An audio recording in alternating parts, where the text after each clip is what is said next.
Sebelum melanjutkan, jangan lupa subscribe dulu, terima kasih. Bab 378, bahkan Huang Yao sedang diatur ulang. Untungnya, kerusakannya dapat dikendalikan tepat waktu. Kau benar-benar pantas menyandang gelar putra mahkota. Mama Su tak kuasa menahan diri untuk tidak terkesiap kagum setelah mendengar Seng Xiao. Untung saja Fenger sudah lama tinggal bersamamu untuk belajar bersikap tenang dan menahan diri, kalau tidak Yihong pasti sudah mempermainkannya sampai mati. Saat ini, Mama Su sangat yakin bahwa Su Yihong palsu karena Jing Yun telah membiarkannya membaca hasil tes paternitas yang dilakukannya. Ketika mengenang masa lalu, bukan berarti dia tidak bisa merasakan ada yang salah sebagai seorang ibu dan seorang wanita, meskipun Papa Su tidak merasakannya. Misalnya, bagaimana Su Yihong dengan sengaja menuntunnya berputar-putar selama bertahun-tahun ketika dia mencari Jing Yun. Memang, meskipun dia punya alasan kuat untuk mendukung tindakannya saat penipu itu terbongkar, itu adalah hasil yang sempurna baginya untuk mendapatkan yang palsu daripada membiarkan Mama Su melanjutkan pencariannya. Jika Papa Su benar-benar pintar, dia akan segera menangguhkan semua tugas Yihong dan mengeluarkannya dari Su Holdings karena dia punya alasan yang cukup. Baiklah, kita sudah bicara terlalu banyak. Aku seharusnya memanggil Kier karena aku seorang NEET. Terima kasih, Tuan Muda. Jing Yun berkata pada Seng Xiao. Seng Xiao mengabaikannya dengan acuh tak acuh. Dia tahu sejak awal bahwa masalah Jing Yun tidak dapat diselesaikan dengan semulus itu, tidak akan ada cara mudah untuk menarik Su Yihong keluar dari Su Holdings setelah dia tertanam di sana selama bertahun-tahun. Jing Yun sendiri juga tidak memimpikannya hal seperti itu. Tetap saja, dengan tindakan Su Yihong yang kejam, Jing Yun tidak mampu membiarkan Su Yihong terus berkeliaran dalam kegelapan. Ketika Mu Qi melihat mereka telah mengambil rute menuju kediaman Sen, dia tidak dapat menahan diri untuk bertanya kepada Seng Xiao, apakah kakek menyuruh kita pulang untuk makan malam? Jing Yun menempati Jing Ting untuk saat ini. Seng Xiao menjawab, dan menceritakan padanya tentang apa yang terjadi pada Jing Yun di kediaman Su hari ini. Mu Qi tidak dapat menahan diri untuk tidak menggigil setelah mendengarkan ceritanya. Saya pernah menghadiri salah satu kelas Su Yihong. Seng Xiao merenung dengan nada berbahaya. Saat itu saya sedang menunggu instruktur saya. Saya memandangnya dari jauh dan langsung merasa bahwa dia bukan tipe orang yang sederhana, kehadirannya yang mendominasi dan ambisi yang ditunjukkannya memberikan kesan yang kuat. Itulah sebabnya Jing Yun bertemu dengan lawannya. Seng Xiao terkekeh. Baiklah, sekarang aku bisa membuat daftar tentang seberapa banyak yang telah dia pelajari setelah mengikutiku selama bertahun-tahun. Setelah mereka sampai di kediaman keluarga Sen, bau yang melekat pada tubuh Mu Qi tetap tak tertahankan seperti sebelumnya, itulah sebabnya Seng Xiao menyuruhnya mandi begitu mereka masuk ke dalam. Ketika si tua Sen melihat Seng Xiao datang ke kolam ikan sendirian, dia langsung tahu bahwa cucunya telah bertemu dengan mayat yang tak dapat dipercaya lagi. Kawan-kawanku yang sudah pensiun telah berbicara kepadaku tentangmu selama beberapa hari terakhir, karena sungguh disayangkan hubungan kita dengan keluarga Seng menjadi seburuk ini. Kakak keduamu sekarang menjadi penentu keputusan keluarga Seng, dan kabarnya kakekmu telah mengumumkan bahwa mereka benar-benar memutuskan hubungan denganmu. Mereka benar-benar bertindak seolah-olah mereka akan menetapkan batasan yang jelas denganmu sekarang. Seng Xiao memperhatikan permukaan kolam yang tenang dan tersenyum juga. Aku senang untuknya jika dia benar-benar bisa menumbuhkan kekuatan baru. Pada gilirannya, lelaki tua itu berhenti menyebut-nyebut keluarga Seng setelah melihat bahwa Seng Xiao benar-benar sudah melupakan segalanya. Bagaimana keadaan di Zongteng? Kami akan bertemu dengan seseorang dari bagian pembelian militer, jawab Seng Xiao. Kita lihat apakah kau bisa melakukannya dengan baik setelah berganti pekerjaan sekarang, putra mahkota.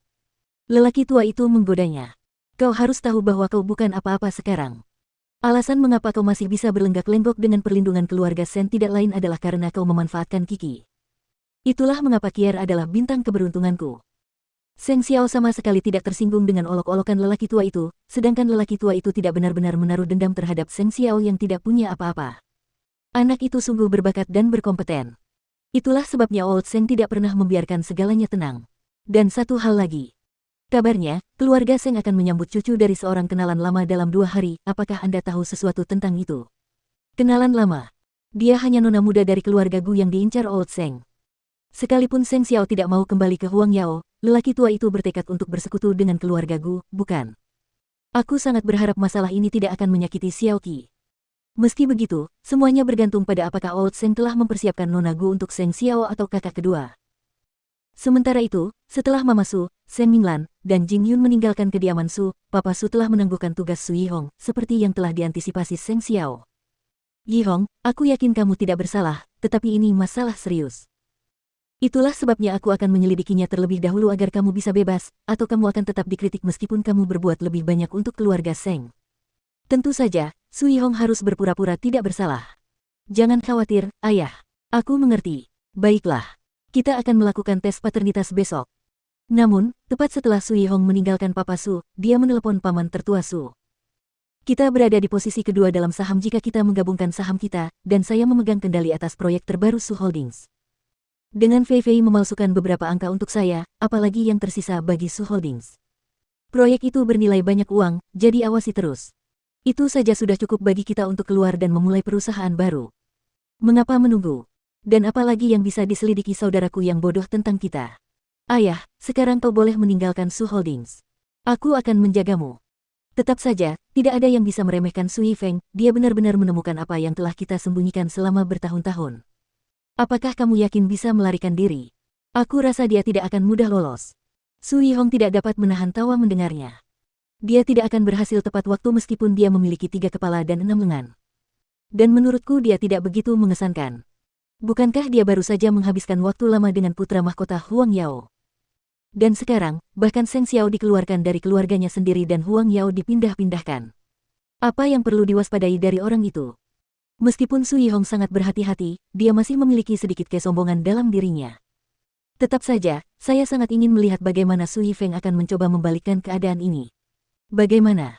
Itu semua sangat mudah. Menjelang malam, lampu ruang tamu Jingting masih menyala. Saat Mama Su dan Seng Minglan tertidur, Jing Yun menelepon Seng Xiao. Saya belajar dari ibu saya bahwa Sui Hong memegang kendali atas hasil dari proyek penelitian ilmiah terbaru yang dibuat Su Holdings, yang dapat menjadi masa depan perusahaan. Kemudian, saya juga menghitung sahamnya dan saham paman tertua, itu juga merupakan ancaman besar bagi Su Holdings. Proyek apa yang bisa dia pegang yang bisa begitu mengesankan? Seng Xiao bertanya balik. Lagi pula, kita juga pernah menghadapi situasi seperti ini. Dia menginginkannya. Biarkan saja.